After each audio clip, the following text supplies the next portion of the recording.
Today's guest has traded on Wall Street. She has created a $10 million business. She's replaced both hips. She's created an extraordinary women's brand. And she's also lost everything and started again many, many, many times. And now she's setting up life and business here in Abu Dhabi. So Sam, welcome to the Unstoppable 5% podcast. Thank you very much, Laurie. All right. So firstly, Oxford maths sounds super smart. Wall Street. Yes. Okay, crazy. And the only woman on the trading floor, if I recall. So from the outside to all of us, that career kind of looks fast-paced and exciting and kind of bulletproof, was it? Well, you see, I initially wasn't applying to go into trading. I wanted to go into marketing, which in investment banking world is more like sales, because I wanted to be people facing. Because of my degree, I got persuaded by the head of trading during the recruitment process to give it a go. So I was like, okay, why not? And I found the whole experience, it was challenging being in an environment where it's very male dominated and you had to hold your own. But I learned very quickly at a very young age how to do that. What ended up happening is that I would be dragged along to social events with all of the men. And, I'd spent first 6 months after leaving Oxford in New York on a training program. And I absolutely loved the buzz of New York. And the head of trading in London, we got chatting one evening and I said, oh gosh, I love New York. And the next day I found out I'd been moved, or he'd wanted me to go onto the desk in New York. So I suddenly found my whole life being moved after 2 years in London, where I was just starting to put down roots and buy my first place, moving across to New York and on a trading floor, trading something quite different. I'd started off trading exotic derivatives, which were quite a sort of slow pay, sort of detailed, took a week to price, quite complex trades, to suddenly trading single stocks on the S&P and on the S&P and sort of options on the S&P. And it was just so fast paced, and my British accent, when I'd speak on the box to the brokers in Chicago, they didn't understand what I was saying. And I just really felt out of my depth. And I knew then that perhaps looking at screens and what I was doing wasn't really the right fit for me. I wanted to be there talking to people. So I came back to London, and that's when I moved into more of a marketing and structuring role, which was just much more suited to my personality. Well, moving to New York as a young lady is pretty exciting. Like, I feel like that's kind of the dream, particularly from our era, because you watched Sex and the City, no doubt, right? And we were all like, oh my gosh, New York looks amazing. And so to get a great job like that and travel across the pond. I mean, don't get me wrong, it was really exciting, but I think I'd gotten to a stage, because obviously I did a master's, so by the time I was in New York and working there, I was about 27, 28, and I just kind of felt I wanted to meet someone and settle down. Already? Yeah, I suppose maybe that was younger than most now, but I had that design. I knew that I didn't want to do that in the US. I just had this gut feel that I wanted to be back in London.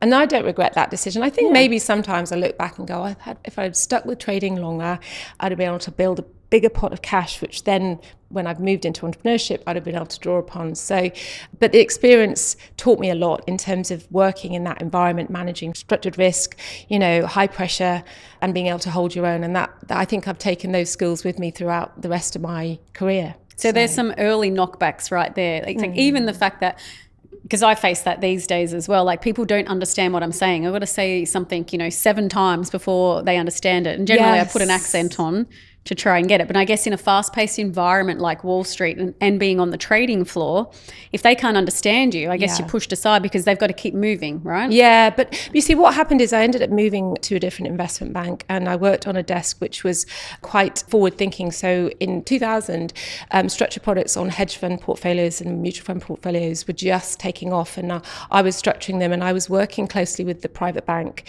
And it took me a year back and forth of negotiating, educating them on the complexities of options. They didn't understand those sort of complexities, to create a product that they would then sell through to their retail distribution network globally. And I'll never forget the day and during that time when I joined that desk, there was a bit of bullying going on towards me from some of the male traders, which I had to manage, and they didn't really have much respect for me. I think it was because the head of the desk brought me in without them being involved in that decision.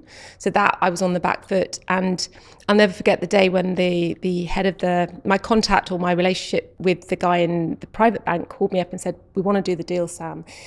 And I sort of said, okay, so what's the notional? And he's like, $2 billion. And I was like, my boss, Jim, where's Jim? I've got to find Jim. And literally found him. He nearly sort of keeled over with shock. And then from that point onwards, the traders would, open doors and pulled my seat out and treated me with a huge amount of respect. But I ended up traveling quite a lot in that period. I ended up being sent out to Latin America on a whistle-stop tour, going around and meeting, these very wealthy individuals. Schmoozing, we call it, Sam. Yeah, but educating them and selling and educating their relationship managers to deal with their clients. So they had the relationship.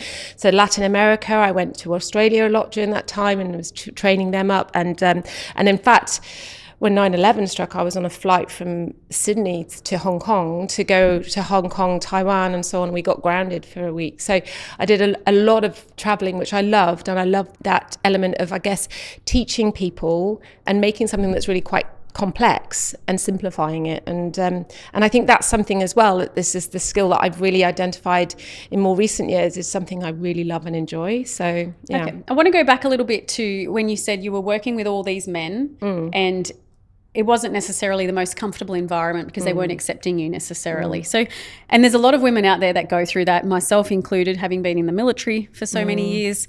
How do you pull through something like that? How do you, keep going back to work every day when it's, I don't know if it's toxic for you. For me, it was a little bit toxic, but it's up and down.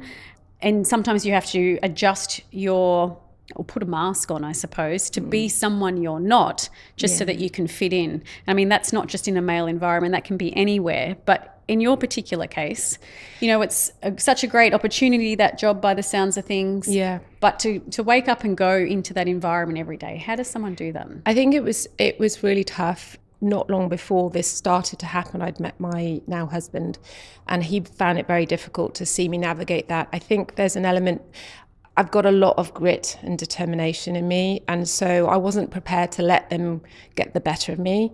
But there was many an occasion I'd come home and I'd sort of have this facade at work, and then I'd be crying into the pillow because I would be struggling with the way in which I was treated and disrespected. I think the reward that I gained from actually proving myself, I think it's wrong that we should, as females, have to prove ourselves and prove our worth, right? They used to make Post-it notes on the wall and stick it and making markets with themselves as to whether or not I'd managed to land a deal, and I'd have to witness that. And, you just have to keep composed. And I was lucky because the guy who was my direct boss, I'm very fond of. So we were both structurers, and he'd brought me onto the desk. He was an amazing Jewish guy called Paul, and hilarious, huge sense of humor. And he could see it going on. So he kept me buoyant and sort of my spirits up by using humor.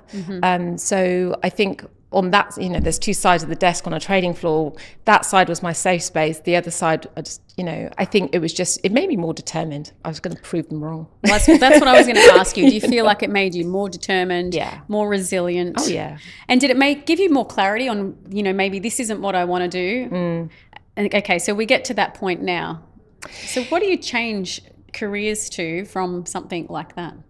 Well, my journey was I left that bank and got headhunted and with a sort of good guaranteed bonus to a different bank, and I took that role on. And at the time I was getting married to my husband. I was 30. Are we in New York at this point? No, in London. We've moved to London. And I was getting married, or just gotten married, and my husband was really keen to start a family, as was I was 30, and I'd had some gynae issues, so I was like, yeah, we'll do this, but I've just got this job offer and I've got to take it. It's too good to turn down. So I sort of took the job thinking I knew it wasn't going to be long term, and then I fell pregnant during that job.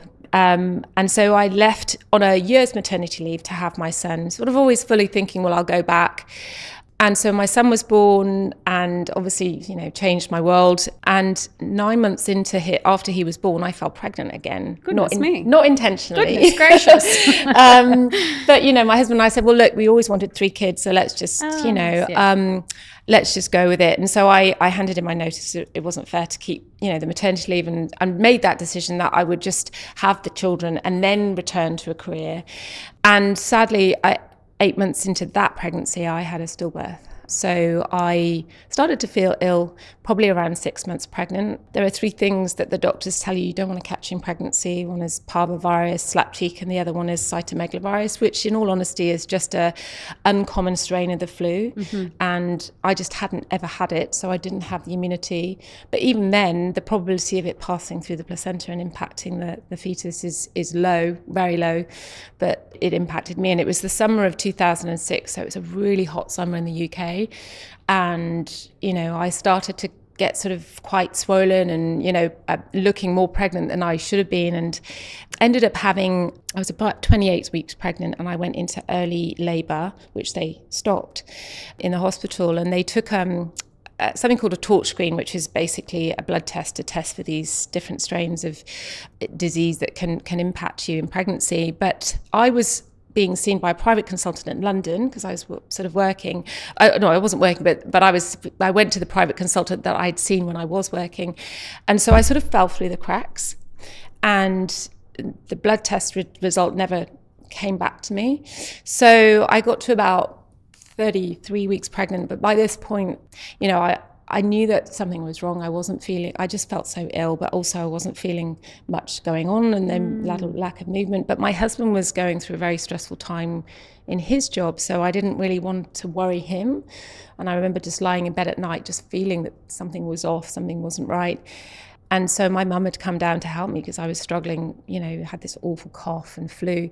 And I went to see my obstetrician for a routine sort of checkup at about 34 weeks pregnant. And at that point, he basically said, look, we need you to go and see someone downstairs, this fetal medical expert, because something's not right. And I remember calling my husband up and saying, I think you need to come. And he's like, I've got meetings. And I'm like, no, I really think you need to come. And he came, and we went to downstairs, sort of being examined, and this guy who's Greek, no bedside manner at all. His name's Kypros Nicolaides, smokes 40 Marlboro Red a day, sort of walks in and says, well, this baby is dying and needs an emergency blood transfusion. Just like that, just really just like hard. Matter of fact. And the shock, and so you go into this shock. So we went home that night, came back the following day to his hospital in another side of London to have this procedure to try and save her. At that point, they thought she had a fetal anemia, and unfortunately, she passed away in that room. There was about 14 doctors surrounding me, and my husband holding my hand. And it's just, when I think back to that particular experience and how it impacted me, because the hardest thing was then that they sort of sit you in a room and say, well, take these tablets and in 4 days you're going to come and give birth. And I had 4 days of looking pregnant and not knowing I wasn't anymore. And I think my husband really struggled with it because there was a lady in our community and lived near to us who was a midwife who advised us of how to manage that and give her a name and, get her an outfit and all that sort of, to say our goodbyes. And, we went to this shop to buy this outfit, and, my husband just broke down. I had to sort of deal with it, So anyway, What are the emotions going through your mind through something like that? Because that's one of the toughest. I think the thing about it is that everything to that point in my life, if I'd set myself a goal, I was going to achieve it, right? I was always very goal driven, get straight, A's at A level, get, straight 9s at GCSE, get the top grade at my university, get to Oxford and so on, get the top job. And all of a sudden, what I really realized in that is that not everything in life is within your control. And the things that possibly you want the most are those things that you cannot control. And, I think that for me, that was the biggest thing that I had to deal with and had to pivot and shift in my own brain. And for us, luckily, we were moving house and moving areas of the UK. So when that all happened, luckily, we just moved and I was able to just close the curtains and shut the doors. And I didn't know anyone in that area, but luckily there was no one there going, how are you if you had the baby? I didn't have to deal with that. I sort of shut myself away. And then exercise has been always at my core. Since I was about 10, 11 years old, I've always exercised. Show us your guns. And in fact, when I was pregnant with my son, I trained as a personal trainer just because I loved it and I wanted to learn more. But I found exercise again, it was the way in which it was my therapy, just going to the gym, not knowing anyone, not talking to anyone, but just getting on that treadmill or lifting weights or getting on the bike started to get me out of it. My husband described it as the light had switched off in my eyes, if that makes sense. But how are you feeling? Is it flat or? you know, an unmotivated, deflated, sad, in a dark place. I mean, dark, because you question, well, why me? Why did it have to happen to me? You know, and also obviously very grateful to have my son. He was sort of my salvation. And I think we have this very strong connection now mentally. And I'm sure it's because of the journey that I went through there. But yeah, in a very dark place, a very lonely place, but also knowing that the only thing that was going to make me feel better was to have another baby. And so, you know, scroll forward to, so that was in the July, and by the November I'd fallen pregnant again. You don't take long, do you? No, well, I don't seem to have, I've had 6 pregnancies and 3 successes. So I think, you know, but I think I fell pregnant with my daughter, who's now 18, in the November, and it was like the light switched back on. Although that pregnancy was really hard, as you can well imagine, the stress of the worry, like the constant worry. So I threw myself into, I bought a franchise for a local community magazine, you know, sort of families, you know, activities. And I just basically plowed myself into doing that to focus on distracting myself from worrying. But of course, as soon as she was born, I just wanted to stare at her in my arms, and I wasn't interested in, and, you know, and I just needed to have that time, I think. You know, I'd had 3 babies within 2 years and 2.5 years. And I needed that time to just consolidate and just be a mum and just, you know, be present and enjoy the moment. Yeah. And I really needed to just value and appreciate what I had, which I did. And then what happened was, during that time though, I became a real annoyance to my friends, because I was like, I'm going to I made that decision. I wasn't going to go back into banking. I needed to, whatever I did, I needed to be able to control my own time and my own destiny so I could be there for my kids. And I started to annoy my friends with this business idea and that business idea. And what about this? And what about that? And they're like, oh, it's never going to work, Sam, you know. And also at the same time, my husband's like, I really wouldn't mind another one.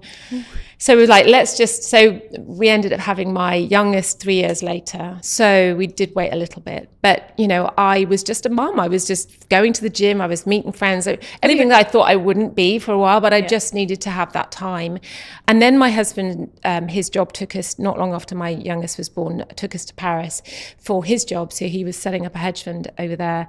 And so, as you can imagine, I'm living in a country where I'm not very good at French, have to admit, languages are not my forte, with 3 small children, in a city that is a beautiful city to visit, but it's a difficult city to live in. And, you know, for example, the subway doesn't have elevators for a pram. And, and there's dog poo everywhere. And, you know, it's just it's not living the dream. It's like not, we think. It's not. And so, however, my kids were all in various schools and nursery, and I was like, now what? So I then started to write a book. I thought, right, I've got to do something with my time. That wasn't really like working for me. And then on this how long did you dedicate to putting into writing this book before you decided, you know, this isn't my jam? Oh my God, I'd written 30,000 words. I mean, I literally used to go to Starbucks on the Mott Piquet and sit there and just like write. It was like a dystopian novel for, you know, young adults, teenage fiction. I don't know. I mean, I've still got it on my computer somewhere. Well, you know, I might need to, you know, revisit it. But it was just something to keep me focused. And then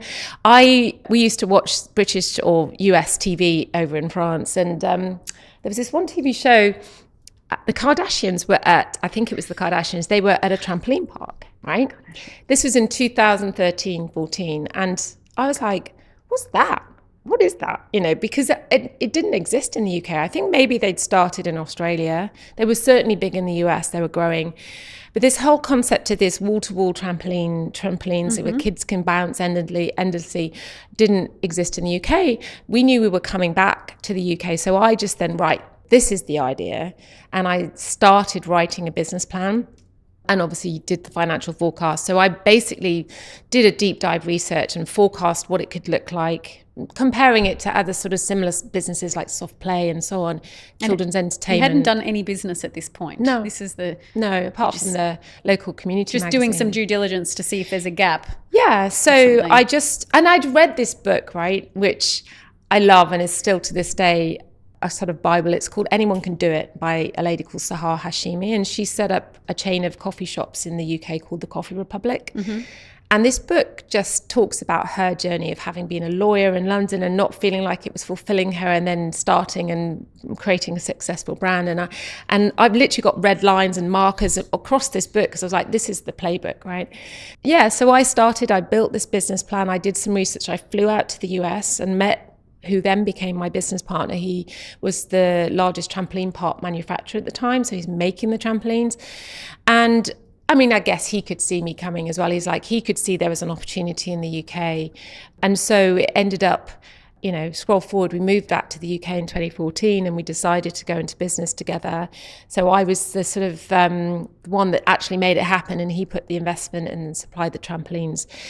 And I would say that was probably one of the biggest achievements, but the biggest challenging period I had. So 1 year, it took me a whole year to, first of all, identify a location and then negotiate with an institutional landlord to secure a 30,000 square foot industrial unit and get change of use to leisure, which in itself was unheard of in those days. No one knew what trampoline parks were. Yeah. So the institutional landlord looked at me and said, well, who are you and what's your business credentials and so on? So then I used some financial engineering, should I say, to sort of negotiate and we'll give you a full year's rental deposit and X, Y, Z. And the guy that worked for this institutional landlord was really on side, and he was really supportive of the project. He then left, and during this period where I sort of signed an agreement to lease, but the lease wasn't signed, I needed to get the planning consent.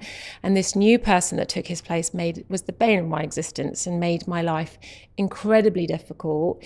But all of this I was doing myself. My business partner wasn't helping in any way. My husband and I decided to go into business with him because, let's face it, we didn't have like $1.5 million sitting there to do this. I think that's key too, though, Sam. Like, there's always a way to make something happen. It's not necessarily a linear path or the most common way or logical way to do something. There is always a workaround, I feel. Exactly. I mean, we should have, in hindsight, probably remortgaged our house and done it after ourselves. But you live and learn, right? And 100%. I think the biggest lesson I learned in that journey was I didn't really do my due diligence on him as an individual and whether or not we shared the same core values. It was more, he builds trampolines and he's got money and he's the solution. And you don't seem like you wait. No, like you get an idea and you're on. I knew the opportunity was there, right? Because if we hadn't acted, we ended up being the 4th park in the UK to open. Okay. Right. So, but I was wanting to be the first, but we ended up being the 4th, and it was no bad thing. But it took a year because having to sort of get the planning consent and then going back and forth and securing the lease, and the design of the park was really important to me. I was the only female operator in the UK, so all of the others were men, and they were modelling them on the US model, which was very much like hard plastic chairs and vending machines and nasty food and nothing really for the parent. Whereas I guess as a mum, where I'd taken my kids around to these soft play centres and sat on sticky seats and had nasty coffee and thought, is that I wanted to create this heaven for kids, but a haven for parents, somewhere that parents wanted to sit and enjoy and relax and socialize, and they could enjoy them time whilst their kids were having fun. Because ultimately the kids are going to have fun wherever, and who's the paying customer? It's the mum, right? So if they have a good experience, they'll come back over and over. So I wanted to have this mezzanine floor. It was an empty unit and it was integral to the whole design. But the landlord I needed to bore you, some borehole testing to make sure that the warehouse floor could hold this mezzanine before it was constructed. And he refused to let me do the testing before I'd signed the lease.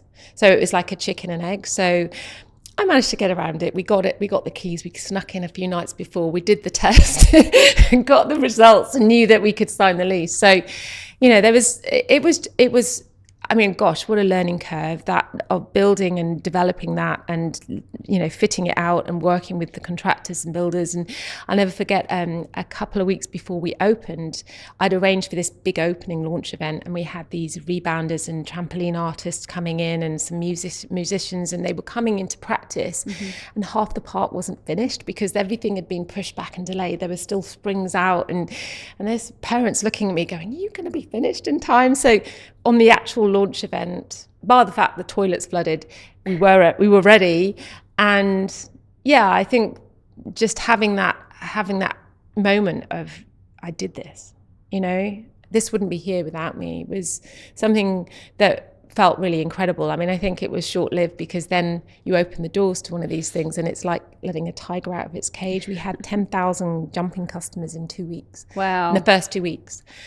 It was just crazy. It was crazy. And of course, I'd never run a business like that before. I'd project managed it, but as soon as I opened it, I had staff to manage, I had health and safety challenges. I mean, and I guess the other thing for me, and I've learned so much, is that naively I was like, I wanted to create this utopia for parents and children and families.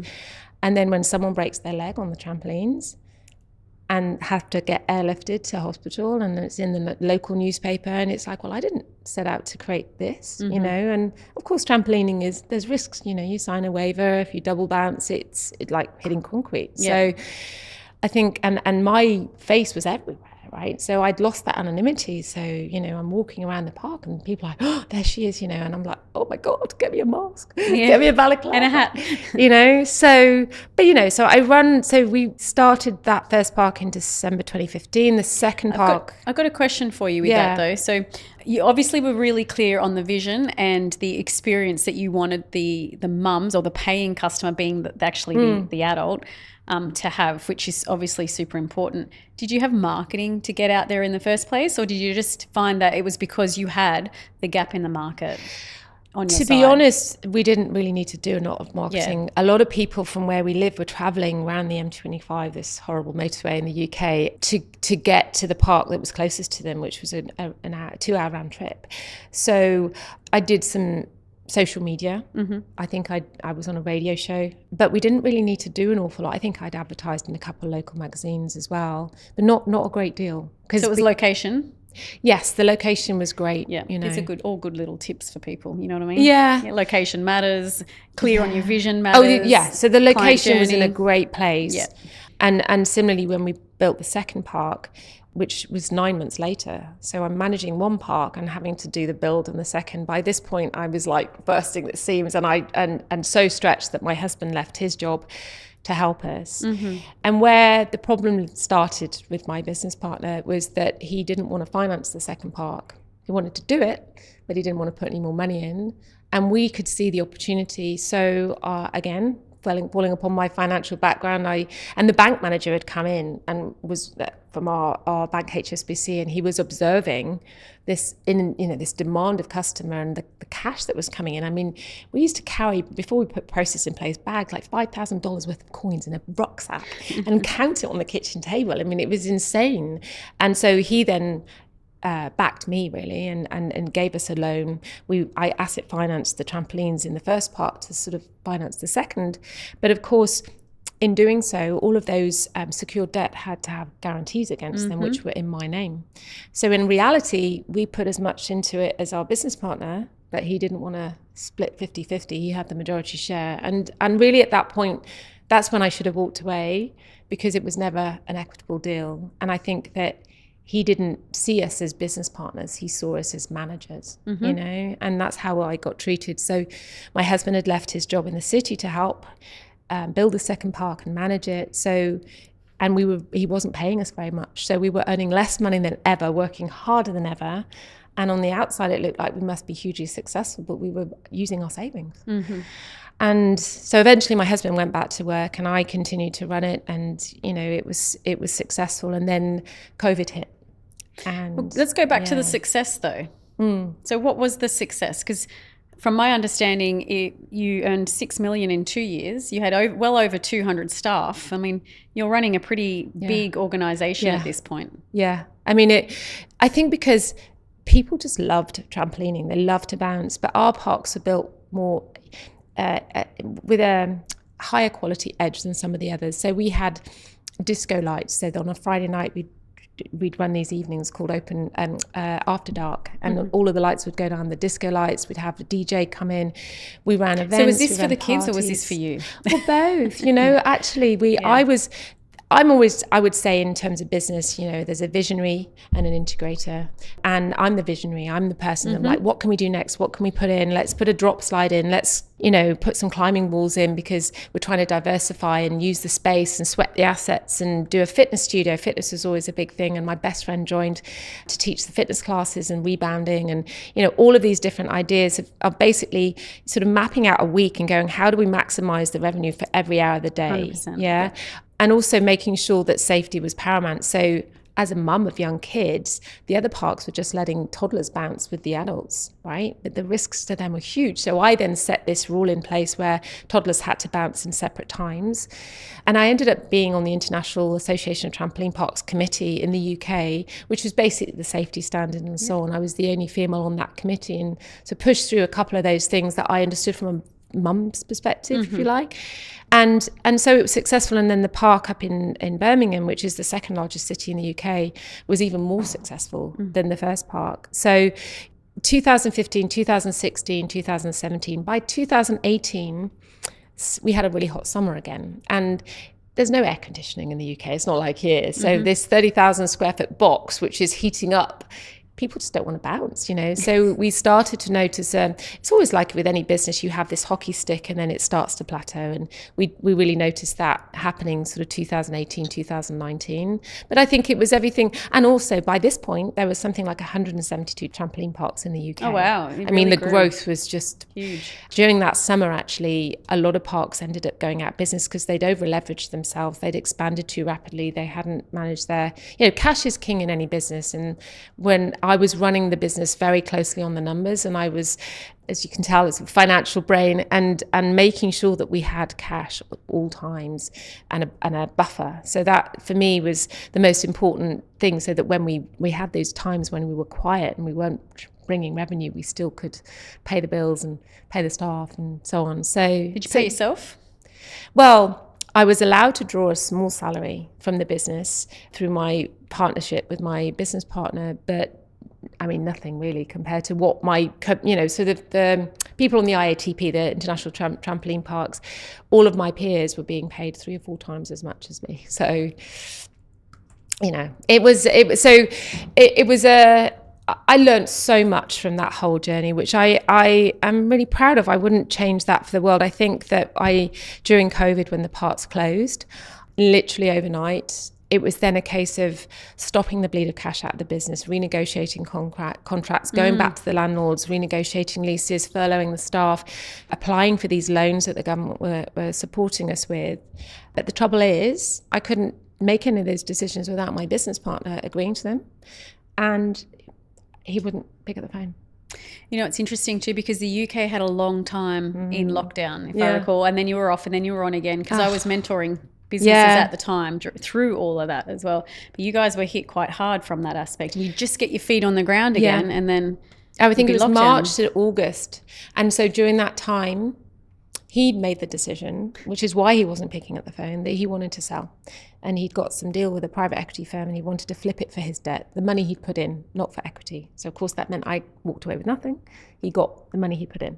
I get served these legal papers. And at the time, I was really starting to suffer with what I now realise were menopause symptoms, quite early menopause. I was about 46 at the time. I literally wasn't sleeping, had night sweats, was anxious, actually was losing weight from the stress of everything, and didn't feel great, and was attributing everything to the relationship I had with my business partner. And when this letter arrived, basically saying, I want you out, and I went to my solicitor. And he said, well, what do you want, Sam? What do you want? Because we can fight this. There's minority shareholder rights and so on. And I'm like, you know what?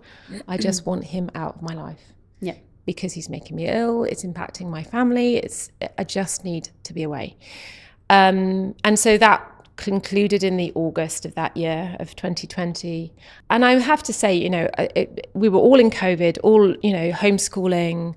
And I was going through this at the same time. And that again was a really low point for me, trying to sort of figure out how I felt about it. Mostly my husband was really angry, and he wanted us to fight. And I'm like, no, I don't, but the thing that got me through it was this self-belief of thinking, you know what he can't take away from me is everything I've learned, all the ups and downs, the mistakes I've made, the successes I've had, the journey I've been on. You can't learn that at school. You can't learn that at business school, right? You have to, if you've done that journey, no one can take that from you. And I just made this commitment to myself that I would take those lessons forward to whatever I did next. And I wasn't quite sure what that was. But yeah, I just kind of had this determination that I wouldn't let it break me. It was a tough old time. So you go back into this space of, your dark period again, and I assume you turn back to fitness? I mean, I don't ever not. I mean, I'm always into fitness. But to be honest, I guess we'll move on to my hip replacements. Yeah, because you don't stop, it seems like. I'm surprised you even went on a holiday recently. When you said that to me, I was like, what? Because you just go. I think, for me, I have always loved exercise, as I mentioned, and I used to love running. Running was that thing that, you could just take your trainers and go. Switch off. Yeah, and switch off. And for me, running was such a big part of my life. I'd run marathons, I'd done triathlons, but always from about the age of 14, actually, and through a bit of pain. They diagnosed me with slightly different leg lengths back then in the day.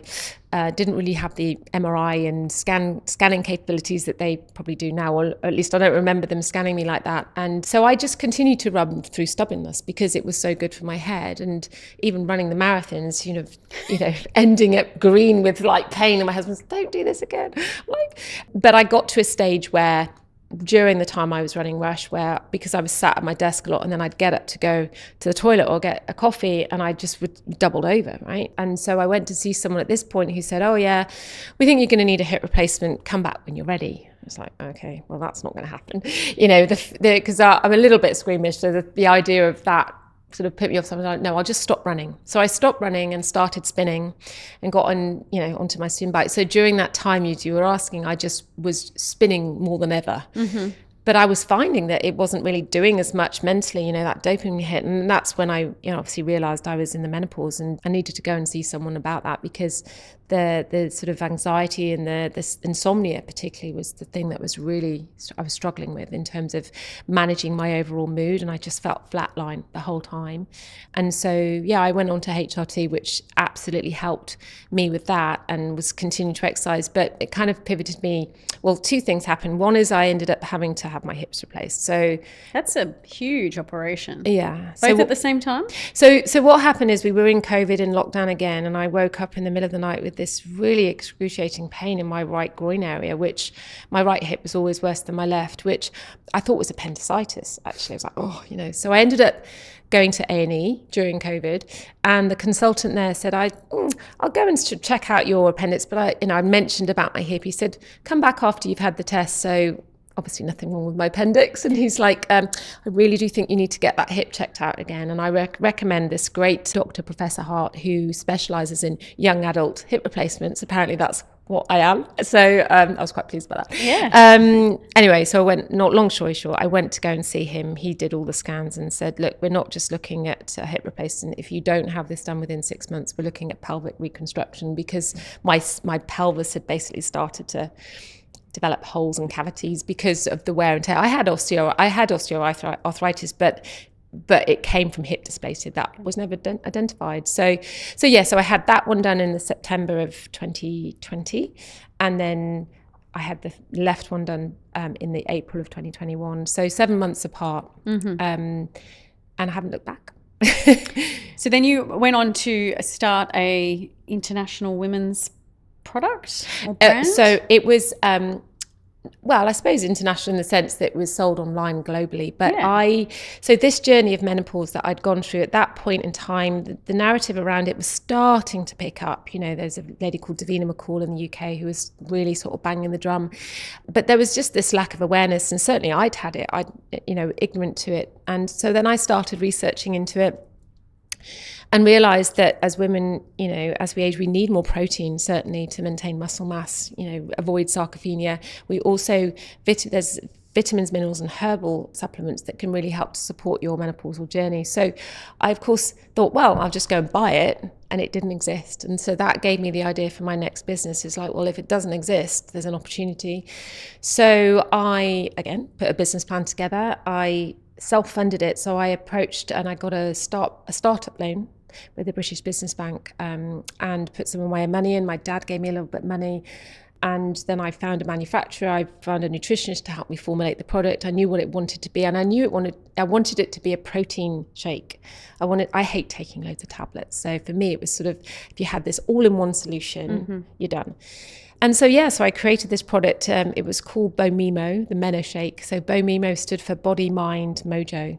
Because I think in menopause, our bodies are impacted, our minds are impacted, and we lose our mojo. 100%. You know? Yeah. So Bomimo is the name. Created this Meno Shake. I ended up winning an award for best sort of product at the Natural Organic Show. Got the opportunity to pitch in front of retailers, and I then got listed with Holland & Barrett, which is a big sort of health food retailer in the UK. And so everything was going great. But I think the problem I had was, I'm small, to try and get this product manufactured because it had so many ingredients, and because I didn't have the clout to sort of push the production line. I'd have to pay up front because I had no credit history, and outlay sort of $15,000-$20,000, and then wait for 4 months to be made, and then try and promote it and pay for all the social media and the PR and the advertising. And of course, when you're advertising supplements, it's a really saturated space, and more brands now are coming aware of menopause, and they were creating capsules and tablets and promoting them on social media. So I found it really hard to raise the awareness that I needed to generate sales. And the other thing that was frustrating was that my protein powder wouldn't fit on the shelf in Holland & Barrett where all of the capsule pots would fit. Yeah. So they put it into, and you'll laugh at this, they put it in the same shelf as Maxi Muscle and all of the different sort of bodybuilding products. Which right? It wasn't. No, it wasn't. And which, I'm sorry, what menopausal woman is going to walk into the store and go, okay, I need to find my product over here. And the other thing I think as well is I was probably a bit ahead of the curve when it came to functional food, which is essentially what it was.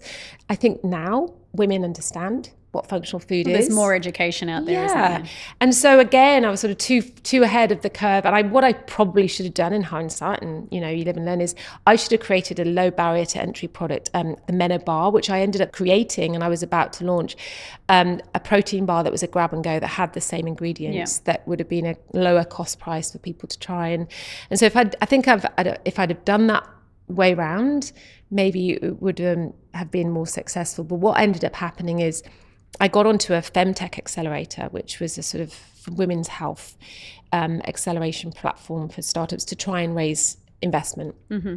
Every other business on that accelerator, it was a 3-month accelerator, had some form of tech, AI, and so on. Obviously, I was a consumer product brand and selling online on a Shopify website that I'd built.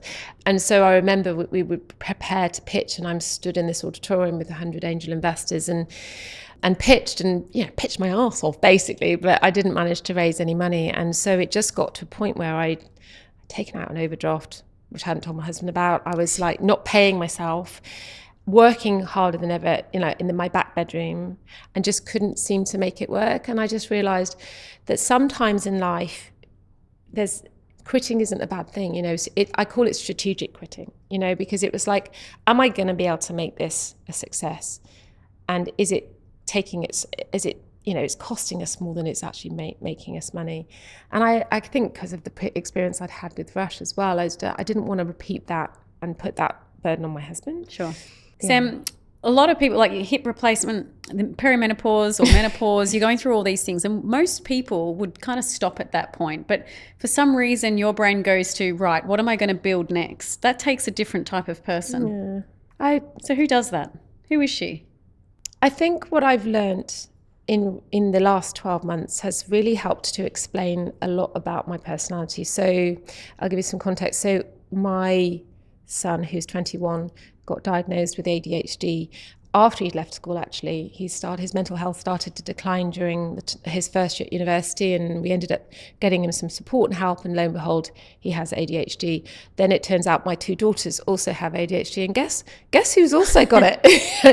And I think that my husband has always said, like, being married to you is like, I feel like I'm being dragged through a hedge backwards, or I'm on some kind of roller coaster ride. I have to just hold on for dear life. And I'm like, well, this is who I am. This is who you married. And, he loves me for it, curses me at the same time. But I think having been diagnosed with ADHD, what it's really enabled me to understand about myself is this ability to hyper focus. So, give me a financial model and I can sit there for 12 hours and forget to eat and forget to go to the toilet, that kind of, but also this ability to sort of drive myself constantly. And so I don't know whether it stems from that. I think it also stems from my upbringing. I had two really supportive parents, amazing parents, who had always given me this belief that anything's achievable if you work hard enough. They work hard, and they were a great role model to me and my sister as well. And so it's this feeling as well of, not having quite got there, not having quite achieved it. And I think, again, one of the things I've identified about myself quite recently is that actually achieving the goal is not the thing that makes you fulfilled. It's the journey that you take. And to give yourself a bit of a pat on the back along the way. I didn't do that with Rush. I remember someone saying to me, oh my gosh, you must be so proud of what you've done. And I'm like, well, no, I just felt stressed. And I didn't really see it until afterwards. And it still makes me feel proud now that people still go to that trampoline park and they sometimes comment and say, you did create a brilliant business, it's not yours anymore. And so when I did my second business, I would try and remind myself to give myself those sort of little rewards or appreciation of what I'd done, even though I hadn't quite reached the end goal. But what I've realized in the last, I would say 18 months to 2 years, so I moved from that business to go and work for someone, and I was sort of helping join a joint managing director of a consumer product brand. And when I stepped into that role, the other managing director, a lady who had built this business sort of from her back bedroom for the last 14 years, but she wasn't the only shareholder. There was a board of various non-execs and directors and a chairman. And when I entered that business, she wasn't told that I was coming. They just decided that they needed me. So of course you can imagine how welcomed I was. They'd gotten rid of the person who was doing the job before, and they were then trying to do a management buyout. So I joined, and she just didn't want me there. And I then had a choice to make. So I took that job because I wanted to earn some money again and sort of work for someone and actually feel like I was on a business that had this growth potential and it was doing very well. But obviously she didn't want me there. And then I started to realize that the problem wasn't her, the problem was the board and the way in which they were treating her. And I could then really see how she was being treated, and it reminded me of how I'd been treated with my business partner. And so as opposed to being at loggerheads or at war with her, which I didn't want, I ended up finding myself compelled to almost coach her and support her and give her advice. So before every board meeting, she'd be sort of getting herself so stressed, and then she'd get emotional in the board meetings because she had so much passion and belief. It was her business, really, and I've almost felt a bit of an imposter to that. And I found that the thing that gave me the most satisfaction and fulfillment was helping her to navigate that, if that made sense. And I guess my husband's job was coming up in Abu Dhabi, so we knew I wasn't going to stay there for that long.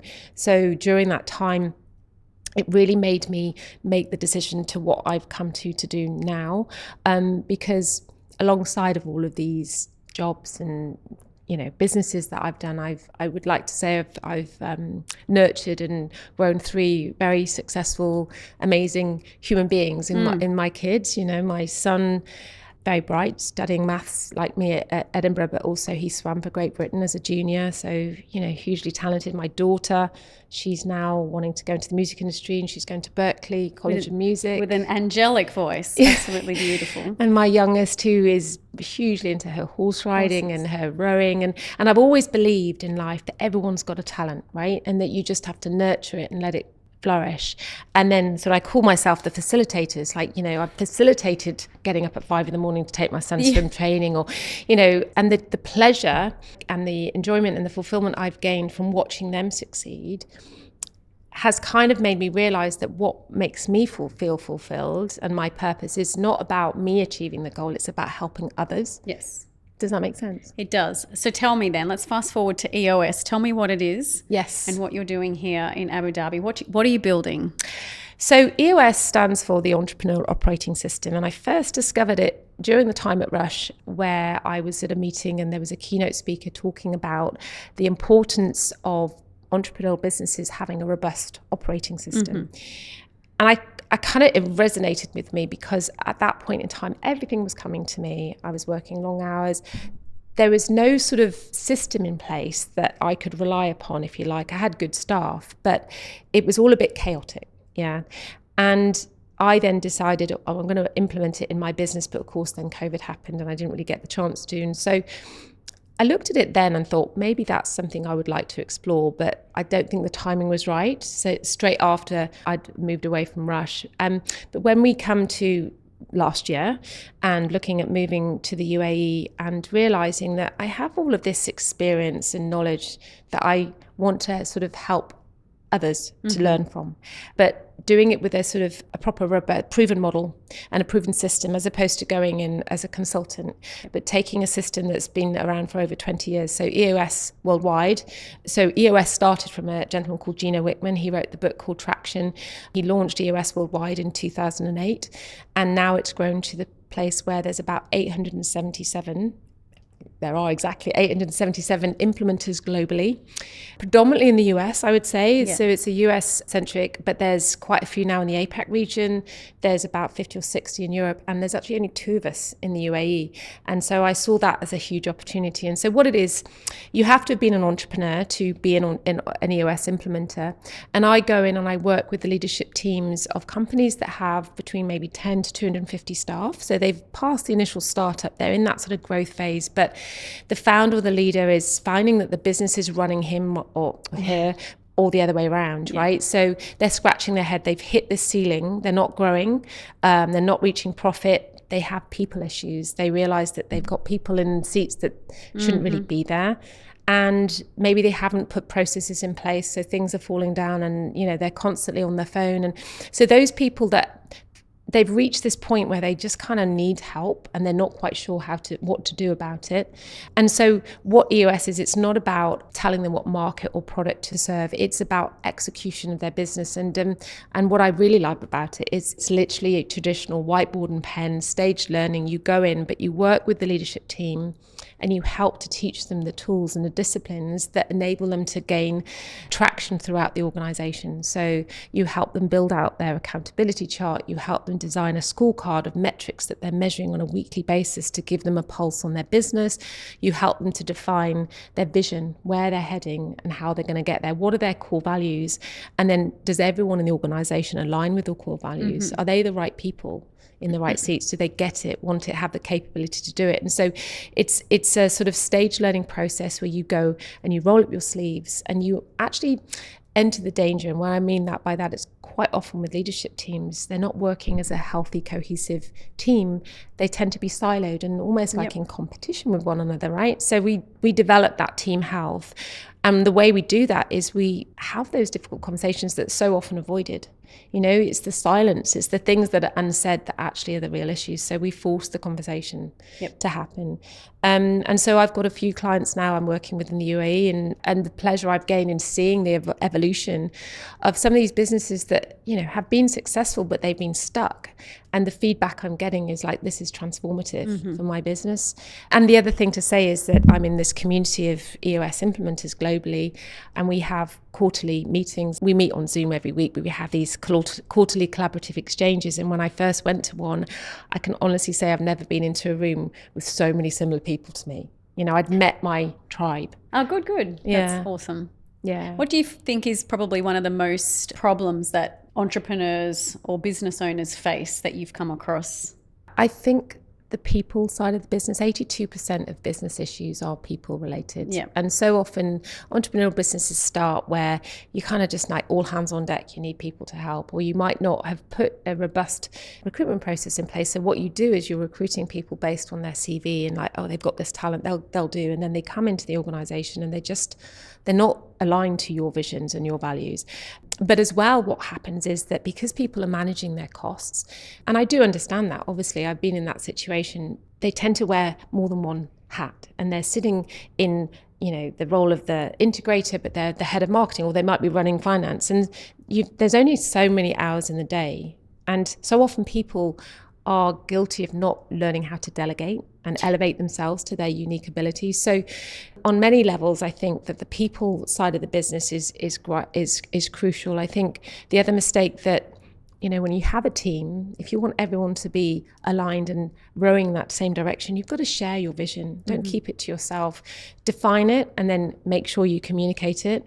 And I think making sure that you systemize your business, putting process in place, but don't write a 700-page SOP manual that no one's going to read, right?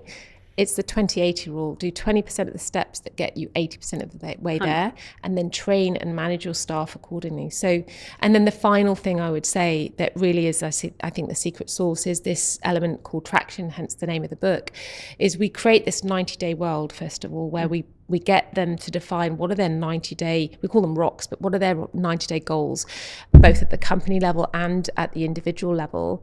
And then on a weekly basis, we create a meeting pulse whereby we have the rules are same time of day, starts at the same time, finishes at the same time. The only excuses for not attending that meeting is either vacation or death, right? You have that in your diary, and then you follow a specific agenda where, rather than sitting in the room and spending most of your time just talking and reporting on numbers, and you come away and go, what was that? What did I gain there? And you're not solving any issues. Yeah.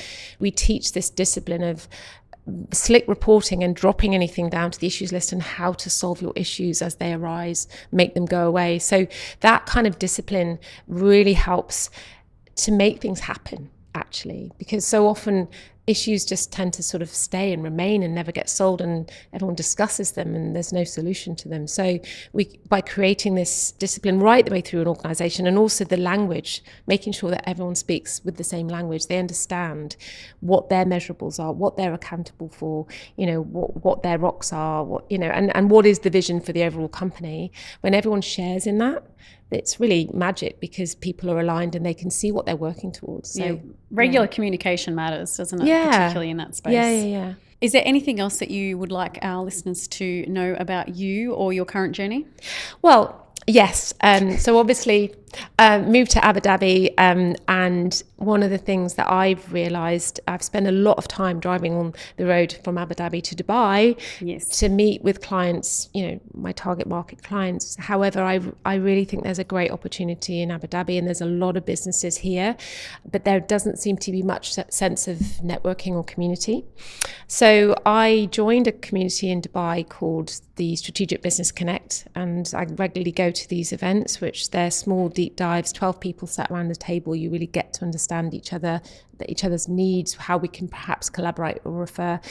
And so I've just bought the license for that in Abu Dhabi. So I'm going to be launching that next month, and I'm going to be starting to run events and trying to bring together business leaders, entrepreneurs, CEOs, so that they can benefit from those relationships and collaborate and help refer one another. And so I'm really excited about that, because I think that's not only going to enable me to build my network in Abu Dhabi, but help others as well. Absolutely. So. I love that. Well, I look forward to attending a few of those. Yeah. All right. To wrap things up, lovely, I have what I call my rapid fire 10 questions. And considering you've listened to this podcast, you already knew this was coming, right? Yes. So brace yourself. Fast and furious. Don't overthink it. Okay. It's pretty easy. First thought when you wake up? When shall I exercise today? The business decision you're most proud of? Well, I think to actually go for it and actually, set up a trampoline park business, where most people would have started small and then built up to that. But I was just, it's got to be done. The opportunity's there. So I'm proud of actually just going for it. The one you'd take back in a heartbeat? I think I possibly would have stuck out trading for a bit longer. I think I would have maybe seen where that would have taken me. Sliding door moment? Yeah. I think in hindsight, I say to my son, because he's contemplating going into that, and I think, and the reason why I say that is not that I wanted to end up being a trader for the rest of my life, but the opportunity to earn money, to put in a pot, to then do something with your life on an entrepreneurial basis would have really helped me, I think, raising money as a female and a female founder is so difficult. And had I had a pot of cash, that would have really helped me with my menopause brand, right? I could have ended up making that a success. So I think, Interesting. One thing people always get wrong about EOS. End of service. I think they assume that it is either a piece of software or it is, or that I'm a consultant. And I think that nothing against consultants, but this is quite different. And I think that, the fact is that we're expecting it's a mindset shift, right? So implementing EOS on paper is simple this sounds simple. The reality of actually making it happen in your business is really difficult, because you need to learn to work on your business, not just in it. And so having someone like myself, you can try and do it for yourself, but having an implementer to essentially hold you to account and to train you up and train your staff up, I think is the value. So Dubai or Abu Dhabi? Abu Dhabi. Good answer. What do your kids think you actually do for work? They believe that I help other businesses. Yeah. Strength training or running? If you could pick one for life. I would have said prior to the hip replacements running, but now definitely strength training. I absolutely love it. The one book every entrepreneur needs right now. Well, I think my book, Anyone Can Do It, particularly for sort of females starting out. Get that book, it inspired me. Because anyone can do it, right? 100%. We say it all the time. Actually, I'm going to get that book. Yeah. What does success actually look like for you in 5 years, Sam? I was sort of thinking about this in the shower this morning and thinking, what success is for me now is, because my husband said, why don't you start another business? And actually, that's not what I want to do. What success now is that if I have had a portfolio of clients who I've taken them through this journey and seen them succeed and grow, for me, that's success. I think that as implementers, we call it the EOS life. We design our life around what it is we want to do. We want to have that balance between work and actually seeing our family and quality of existence. So that's partly why I'm doing it. But I think for me, the fulfillment that I would get, I see myself doing this for the rest of my working days, because it gives me so much pleasure and satisfaction to help other businesses to be successful and to not make the same mistakes as I did, and I can see it so clearly. It's like, I can go into a business and see where they're falling down. And maybe that's a skill that I've honed, but helping them navigate that. Extremely rewarding too, isn't it? When you can do that. Yeah. Okay, finish this sentence. I keep going because what else is there to do in life? I can't just sit on the beach and twiddle my thumbs. I need to be doing something, for me, I keep going. Maybe I keep going because I don't feel like I've quite got there yet. I feel like I'm on the right path, but it's not quite there yet. So I keep going because I want to get to that place where I can look back and go, yeah, I did that. Yeah. Check me out. Sam, I came into this knowing the headline already, like woman builds business, loses business or closes it down, rebuilds again. But what I didn't realize was actually how many times and like the ups and downs personally that you've gone through to, to get where you are. And I think it's so much resilience that you've clearly created. But I think what our listeners need to also understand is that you're the one that made these decisions, because choice is a thing. Like we get to choose whether we do something, which path we take, and you've done a lot of choosing and you've had to. And it doesn't matter whether you succeed or whether you fail. It doesn't define who you are. No. But it does create one hell of a book, I would imagine. But also, well, that's the next thing, isn't it? Yeah. But a great story and an inspiration to others. And I love the idea of the entrepreneur operating system and the fact that you're doing something like that, which is actually fulfilling your passion and helping others. It's very impressive. So for those that are interested in linking with Sam, we'll put those in the show notes below. But otherwise, thank you for joining us on the Unstoppable 5% podcast, and we'll see you next time.